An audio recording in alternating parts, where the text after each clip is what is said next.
This is Get Real with Deb Waterbury, a show where Dr. Deb gets real as she teaches through books and studies on topics relevant for today. And now, here is your host, Dr. Deb Waterbury. Well, welcome to week 12, the last message in our series on finding intimacy with God, Psalm by Psalm. And you know, this has, I believe, probably been one of the most important studies I've done. Because this really is the whole clincher between, do I live this life in joy, peace, contentment, harmony, and love, or do I live it outside of those things? And this is the key. This is the trick. If I have that intimate relationship both ways, remember, God already intimately knows you, but do I intimately know Him? When I have that, then I have love, peace, joy, contentment, and harmony. Otherwise, I don't. So it really is the clincher. This really is the key, the trick. It's everything we need. This has been a poignant, very important study. Again, let me just for the very last time encourage you, if you've missed any of these messages, you can go back and listen to any of them on my YouTube channel, or if you'd like to download them and actually have them for yourself, you can go to debwaterbury.com and go to the top where it says store. And once you hit store, go to downloads. You hit downloads, you'll be able to see the little icon there for finding intimacy with God. When you click that, you'll go to all the videos and all the PDFs with the Bible study for every single lesson for the 12 weeks. So you can go back and listen to all of them. And again, I want to encourage you to please get those PDF Bible studies that go with this. Listening to this is great, and I appreciate that you're listening to this, but doing the study is what will actually bring the intimacy. The intimacy you're seeking because you're listening to me right now will not come to you because you're listening to me. It will come to you because you actively seek it through study. So that's why I create the PDFs to go with this. So I really encourage you to go to debwaterbury.com. Again, go to the top, the little icons at the top. It says store. Click on store, and then you'll have 4 options down there. You'll click on downloads, and then downloads has, once you go there, it's a page that shows you all the studies that I've done. So you just choose the one that you want, and when you get to that, it'll show you all the PDFs and studies and videos that go with it. So this last week, the very last one, I had to end with, I've entitled this message, Choosing a Life of Intimacy, because it really is your choice. You know, I can't do it for you. As I said, God already intimately knows and loves you. You've got to choose whether or not you want to intimately know and love Him. That's a choice. So what happens when you choose that? Well, I'll tell you what happens is that whole fairy tale, you know, and they lived happily ever after. Well, there's a reason why all those old fairy tales ends with, and he lived happily ever after, she lived, or whatever, that happily ever after, because that's what we want. Everybody wants ever after to be happy. We're looking for that kind of happiness. And so, as I've said, we've spent the better part of the last 3 months talking about how to achieve intimacy with God. And I guarantee you, brothers and sisters, once you achieve even a modicum of that, there is happiness. Jonathan Edwards said this: God created man for nothing else but happiness. He created him only that he might communicate happiness to him. Now, how you get that happiness is completely dependent on whether or not you know God. I mean, that happiness is going to come from serving Him, from kingdom building, because you know Him. But that happiness, that state of joy, of being happy, we were created for that. That's why we long for it so much. That's why everything we do is in a search for happiness, because you and I were created for happiness. It's just that, as I've said over and over on so many studies, both in person and online, we just look for love in all the wrong places. It's that old country song, man. If we could just find our happiness and understand where it comes from, and it comes from intimacy with God, then it's right there. You don't have to buy it. You don't have to, go uncover it. It's right there. We just have to choose to look in the right places. And any time of year, you can look into the commercials and all kinds of media. Everything is geared toward telling you that if you just have this, if you buy that, if you're with her, if you're with him, if you go to this place, you're going to find happiness. Well, you're not. It's a lie. There is no finding happiness in the world. Happiness as we should be looking for it, and that will only complete you and I as created beings, created in the image of God. He's the only one that's going to bring it to us. We will always seek it, and we're seeking because we were created for it, and we were created only to have it in Him. Sam Storm said this: True happiness, for which we are eternally destined, is a state of soul in which we experience and express optimum ecstasy in God. Happiness is the whole soul resting in God and rejoicing that so beautiful and glorious a being is ours. So with that in mind, I wanted to end talking about happiness and what that looks like. When you choose a life of intimacy with God, happiness is the result. And you know, what better place to start than with Psalm 1? Beginning of the entire book of Psalms. Last week we were in the last book of the chapter of Psalms. This week we're in the first chapter of Psalms, Psalm 1. So if you want to turn there with me, let me just tell you what I would summarize this psalm and this message to be is there's no happiness in life without God. And that's true. There's just no happiness without Him. There's complete happiness with Him, but there's no true happiness without Him. And that's pretty much, as we look at this, I think we'll just read this as we go. As you look at this psalm, you'll see that that's really the basic point. It's what he says, the very first thing the psalmist says in verse 1, there's no true happiness without God. Verse 1 says, "Blessed is the man who walks not in the counsel of the wicked, nor stands in the ways of sinners, nor sits in the seat of scoffers." So basically he's saying, blessed, happy is the man. This is it. And he's saying, these are things you shouldn't do, but you need to move in God. Now, I know this seems like the converse of that. These are the things you don't do instead of telling you what you should do. Well, what we'll naturally do these things. And so the psalmist is saying, you want happiness? Well, don't do these things because these are the things you're going to want to do. These are the things you think are going to bring you happiness. Well, don't. So let me look at those, each of these three things he says not to do. First one, he says, walking in the counsel of the wicked. Now, what this means is this person lives their life based on the world's wisdom. That word wicked comes from a Hebrew word that actually means loose or out of joint. So, you know, not straight, not where it should be, kind of off kilter a little bit.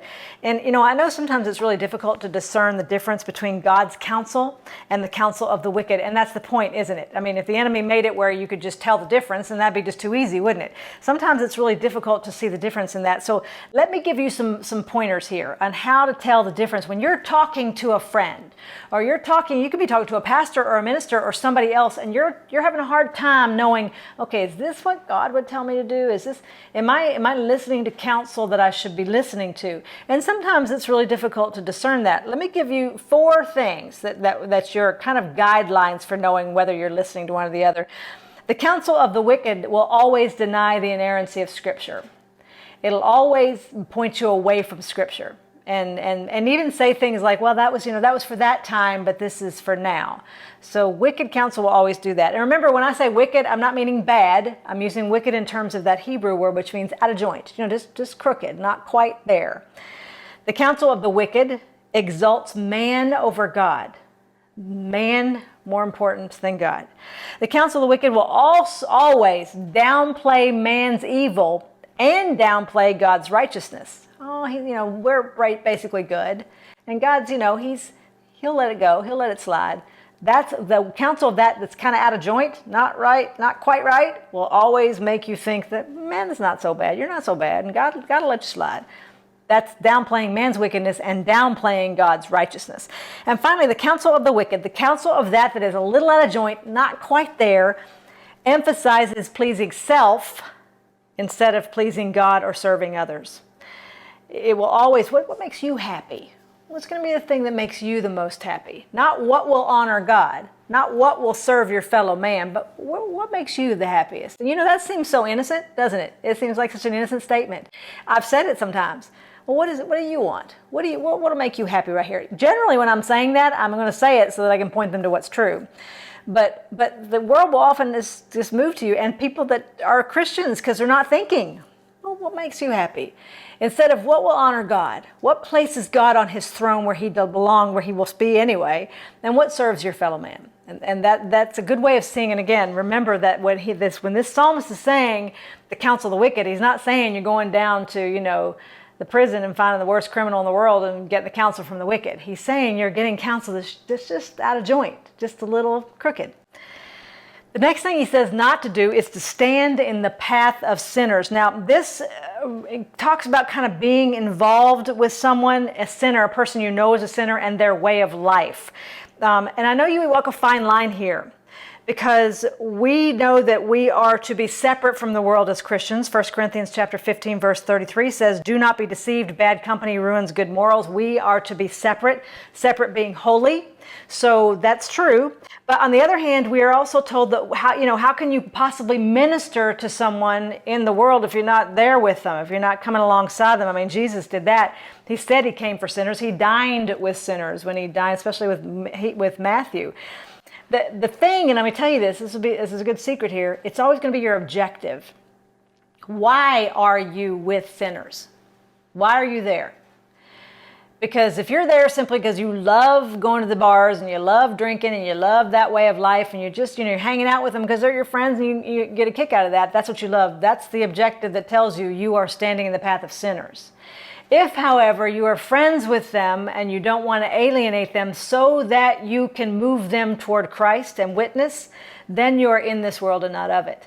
Then you are not walking in the path of sinners. It is your objective. It's not the activity, though obviously you're out getting drunk or whatever, then that's a bad activity. But if you're just hanging out with them, why are you hanging out with them? Ask yourself that. It's your objective. Why am I here? Am I here because I dig their company and I really like being with them? Forget the rest of it. I like this stuff. That's being in the path of a sinner. But if you're with them because you don't want to alienate this friendship, you do love them and you want them to see Christ in you so they can move toward him, that objective is being in the world but not of it. And the third thing he says is that we shouldn't sit in the seat of scoffers. Now, a scoffer was a person who rejects God and everything about God. They think they know more than God does. So the seat of a scoffer represents the places where these people assemble. And for modern day time, that might be a university, within the government, and a think tank. And that's not saying being in a university or working there, a government think tank or whatever is wrong. It's that when I taught in public schools for 18 years before I went into ministry. The sin is sitting with them, and that means taking up residence in their way of thinking and their way of rationalizing God. And there's a danger in the more you hang around a person who's supposedly learned or smart of second guessing your own beliefs. So taking up residence with their thought processes, that is, don't sit in the seat of a scoffer. I mean, the Bible clearly says that God's wisdom is foolishness to the world. And so when they say God is foolish, it's because they can't understand his wisdom. Don't allow that language, the vernacular they use, to trick you. And then you take up, you're sitting in the seat with them. The second thing that I think this psalmist tells us about happiness in God and that intimate relationship is it's found in his word. We're going to find true happiness in God's word. The first thing is that our responsibility in that is to delight and meditate on God's word. And I've said that over and over again. Back at week 9, we talked about that in Psalm 119. That's where you're going to find intimacy with God, is in his word. Well, in this case, the psalmist says in verse 2, but his delight, the blessed man, is in the law of the Lord, and on his law he meditates day and night. Now, that word that he says, his delight, the blessed man's delight is to meditate on God's word, that delight right there is the same word used in the Old Testament to describe how a man delights in a woman. Now, I want you to think about that for a minute, because when a man delights in a woman or a woman delights in a man, their thoughts are on that person all the time. Everything he or she does is centered on the person that they delight in. They're thinking about him. They're thinking about her. They want to know what makes them happy. They want to know them better. When a man delights in a woman or a woman delights in a man, they're thinking about him all the time. They want to know them. They want to be close to them. And so that's purposefully the word the psalmist used here. The blessed man has that kind of affection for God's word, that thinking about it all the time, meditating, want to be close to it, want to understand God through it. That's a blessed man, a man who understands happiness, has that kind of affection for God's word. And the result of that is being rooted in truth and prospering in love. And that's verse 3. He said, he's like a tree planted by streams of water that yields its fruits in its seasons, and its leaf does not wither. In all that he does, he prospers. Being like a tree rooted in the truth means that you have fruit that therefore bears that truth. And in that then becomes that prospering. We're rooted in God's righteousness, not like the ungodly who are like, and it's the psalm later on says, the ungodly are chaff, which means it's what's left over after the crop has been harvested. It just gets blown away in the wind. Psalm 1 lays the foundation for our quest for happiness. We know that our quest is rooted in this God who loves us more than anything, in the intimacy that we find in him. We find it in his word, and we know what to stay away from. We know to stay away from the sinners. We know to stay away from that lifestyle. And the psalmist is really clear. What your nature will want you to do, you move toward God instead. And then there's happiness. The rest of it is, as we talked about last week in satisfaction, it's fleeting. That satisfaction in God or in life, anything you want to be satisfied in, it's like the Rolling Stones saying they can't get no satisfaction. It's because you get it and then you want something else. It's really the same with happiness. If it's not happiness in God, you can do all these things that are going to make you happy or satisfied, and then that's, you have to go to the next thing because your happiness is short-lived. You get a new car, you love it for about a week, and then then it's just a car, and you're thinking about the next car, or phone, or computer, or whatever, dress. You're just so ecstatically happy for a minute, and then it just fades, and you need something else. You need more. The only happiness that lasts and the only happiness that takes us into eternity is in God. And the way we do that, as this psalmist says, is stay away from the things that are not of God and move toward his word and toward him. So in conclusion, let me just say this. Blessed, happy, content, and joyful is the person who looks to her Lord to be her everything, or his Lord to be his everything. I counsel so many people right now who are struggling with so many things, as I still do, but at least now I kind of understand why I struggle. And the struggle is in trying to find someone or something about this world to make you happy or full or content or complete. There's no such thing as Jerry Maguire's line, "You complete me." That doesn't work unless you're talking to God. The person who's blessed and joyful, the person who has love, joy, peace, harmony, and contentment, those 5 things that should characterize every believer, the person who has those 5 things is the one who knows the Lord is everything. Everything. Because everything else is gravy, as we say in the South. It's just the stuff added on top. It's good. Gravy makes potatoes really good, but it's added on the top. It's the frosting on the cake. It's the stuff that's on the top. It's not your sustenance. Your sustenance is the Lord. Your sustenance is Jesus. And when that's the case, that happiness and that joy and that peace and that harmony and all those things dwell in you, so that no matter what happens on the outside, be it bad or good, it's all just stuff on the outside of the already full cup. It's when our cup is empty and we start trying to fill it with the things that ought to be the frosting or the gravy, and that just don't work because that doesn't sustain you. Mashed potatoes stick to your ribs. That's going to stay with you. Gravy doesn't. So it's the same kind of, I know it's a stupid analogy, but truly it's the same kind of thing. If he is your everything, then nothing else will make you any happier or any sadder. They may make your life hard for a while, but it's not going to take away your joy, your peace, your love, contentment, and harmony, because that's full in God. Blessed is the person who finds her contentment and fulfillment in her heavenly bridegroom. Blessed is a person who knows to look for him first and to study his word at every turn. That's intimacy. That's the truth. These are not things that someone can give to you. It's not even knowledge you can just say and then therefore it is. It's stuff you have to work for. It's what is said in Proverbs 2, when he said that if you're wanting wisdom, you're wanting this kind of stuff, you better look for it as if you're searching for silver or searching for gold in a field. That's what that proverb says. Solomon talks to us about. This wisdom's the stuff. You better look for it. You don't find this kind of contempt, this kind of intimacy with God simply because somebody said, oh, you ought to be intimate with God, or listening to someone like me tell you these are the ways to get it. That's good. That's the beginning of knowledge. It tells you, okay, this is what I need. This is more of a motivator to say, all right, this is the way you need to do it. Now you must do it. Do you know how many women I sit down and say, okay, you've told me your problem.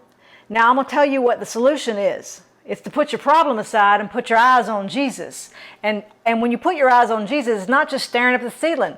Putting your eyes on Jesus requires activity. It requires you to dive into His Word, to meditate on the character of God through His Word, to pray, to seek to praise Him, to sing praises to Him. It requires intimate relationship. I can't do that for anybody. You can't do that for me. You have to do that for yourself. And so that, though, will bring that happiness and that joy. It requires, however, that you move to it.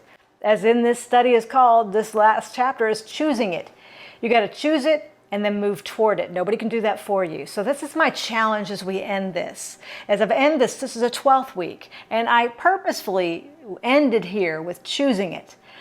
You may like what you've heard, and you may not, I don't know, but whatever. If you've been listening, then I'm assuming you want intimacy. Whether you like what I've said or not said, regardless of that, I can't give it to you. And you can't give it to me.